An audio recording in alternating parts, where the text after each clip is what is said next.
يعد المتحف المصري الكبير من أكبر وأهم المتاحف في العالم، وهو يقع بالقرب من أهرامات الجيزة في مصر. الهدف من إنشاء المتحف هو عرض وتخزين القطع الأثرية المصرية التي تعود إلى عصور تاريخية مختلفة، ويعتبر من أكبر المشروعات الثقافية في الشرق الأوسط. بدأت فكرة إنشاء المتحف المصري الكبير منذ عام 2002، وتم اختيار مكان قريب من أهرامات الجيزة، أحد عجائب الدنيا السبع، ليكون موقعاً لمبناه المهيب والحديث. يتميز المتحف بتصميم معماري فريد من نوعه، حيث تم استعمال الزجاج والحديد ليعكس شفافية وحداثة البناء.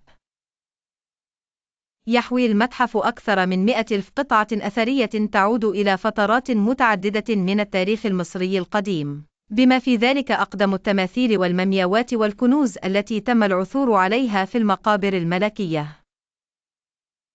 ومن أهم المعروضات داخل المتحف تلك التي تخص الملك توت عنخ آمون، الشاب الملكي الذي شعلت اكتشافاته الأثرية الكثير من الفضول والإعجاب حول العالم.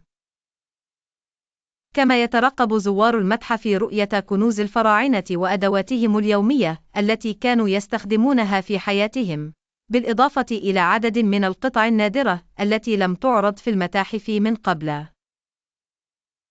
ومن المميز بالمتحف وجود المركز التعليمي للأطفال الذي يهدف إلى تحفيز الصغار على اكتشاف التاريخ بطريقة تفاعلية وممتعة.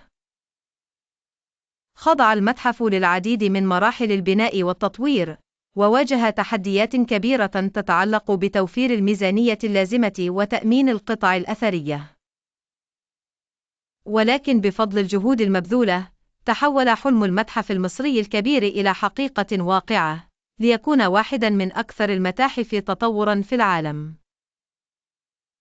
افتتاح المتحف يمثل إنجازاً وطنياً لمصر، حيث يسهم في تعزيز السياحة وجذب الزوار من مختلف أنحاء العالم للتعرف على الحضارة المصرية العريقة.